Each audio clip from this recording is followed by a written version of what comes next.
राधे राधे दोस्तों, कैसे हो आप सब। आज की कहानी है इज्जत। कहते हुए राशि कमर पकड़कर बैठ गई। क्या हुआ माँ, ये क्या तुम कपड़े का टप लिए यहाँ से वहाँ कपड़े इकट्ठे कर रही हो। पता है ना तुम्हें, ज्यादा झुकने पर कमर दर्द की समस्या हो जाती है। दिया ने राशि से कहा। राशि वहीं पास में रखे काउच पर लेट गई। दिया जल्दी से जाकर दवाई लाई और राशि को लगाकर आराम करने की हिदायत दे खुद कपड़ों का टप ले जाकर मशीन के पास रखाई। माँ, ये सब क्या हाल बना रखा है सबने। तुम बोलती क्यों नहीं हो, किसी को कुछ बीमार पड़ने का शौक है क्या तुम्हें। दिया प्यार वाला गुस्सा कर माँ से कह रही थी। बेटा, ये सब काम मेरे ही तो है ना, तो और कोई कैसे करेगा। राशि ने कहा। माँ, ये सब आदत की बात है। जब तक मैं घर पर रही तुमने सब कुछ हाथ पर ला कर दिया, हमें भी आदत हो गई। पर 6 साल से हॉस्टल में रह रही हूँ, अपने काम खुद करने पड़ते हैं। वहाँ कोई माँ नहीं आती करने। दिया माँ को देखते हुए बोली। जानती हूँ बेटा, जब भी तुम हॉस्टल से घर आती हो मुझे सच में बहुत आराम मिलता है। जैसे अभी तुमने मुझे परेशान देखकर झट से दवा लाकर आराम करने कह दिया, पर बाकी किसी को परवाह कभी नहीं होती। राशि उदास हो बोली। दिया 20 साल की हो गई, शुरू से हमेशा अपनी माँ को काम करते देखती।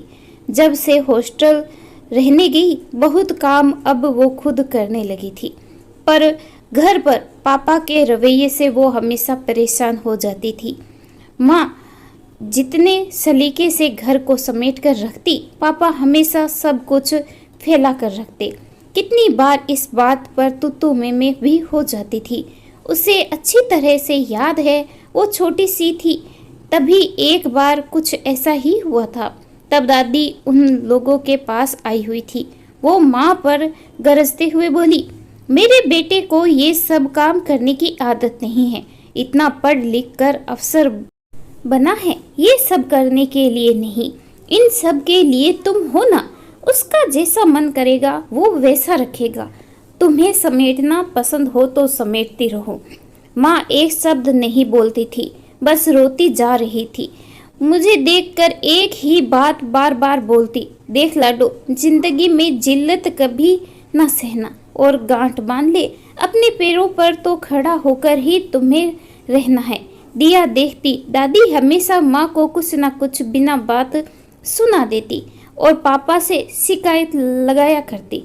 दिन भर आराम करती है, ये नहीं कि मेरे बेटे के लिए हर दिन कुछ अच्छा बनाया करे। ऊपर से दादी उसके भाई दिव्य को भी एक काम ना करने देती। उसे कहती थी, पर दिव्य को नहीं। ये सब देखकर वो बड़ी हो रही थी और जहन में एक ही बात रहती, जब सब कहते लड़का लड़की बराबर है तो ये भेद क्यों।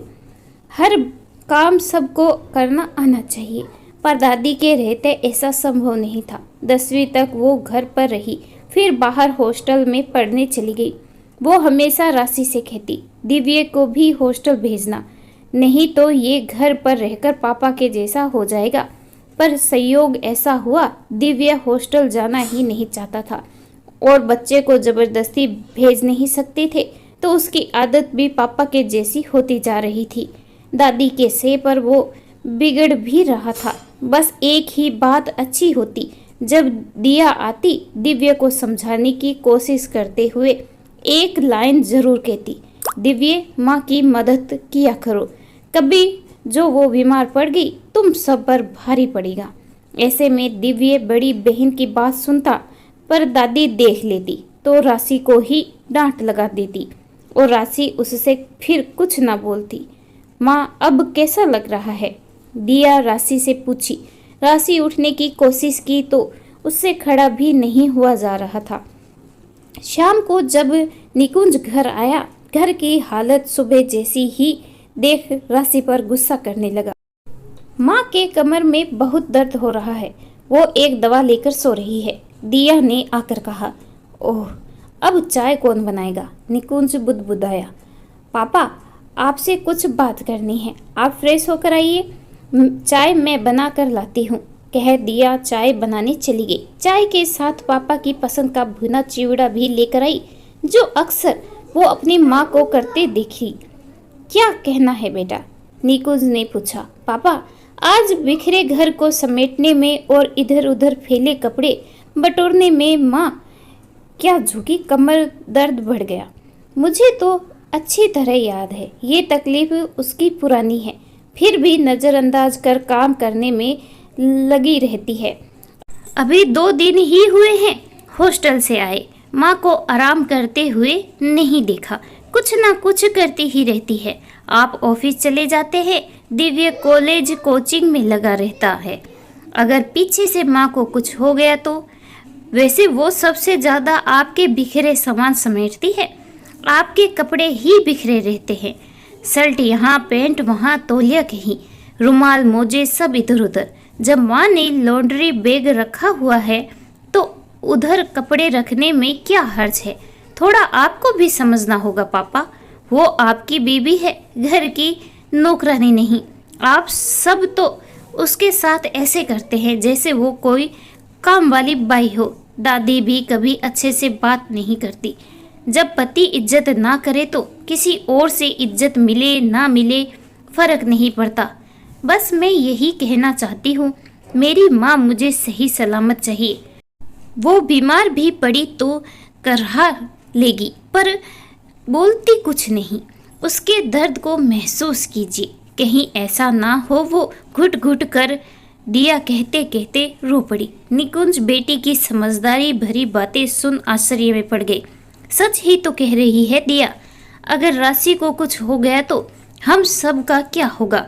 नहीं नहीं, अब से उसकी तकलीफ को नज़रअंदाज नहीं करूँगा। वो दिया के कंधे पर हाथ रख आश्वासन देते हुए अपने कमरे की ओर चल दिया, जहाँ राशि कमरे में बेल्ट लगा सीधी लेटी हुई थी।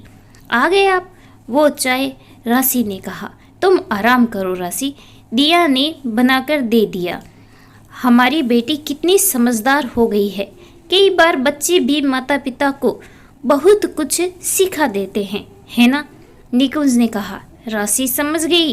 बेटी ने आज पापा की क्लास ले ली है। उस दिन के बाद निकुंज में बदलाव की शुरुआत हो गई थी।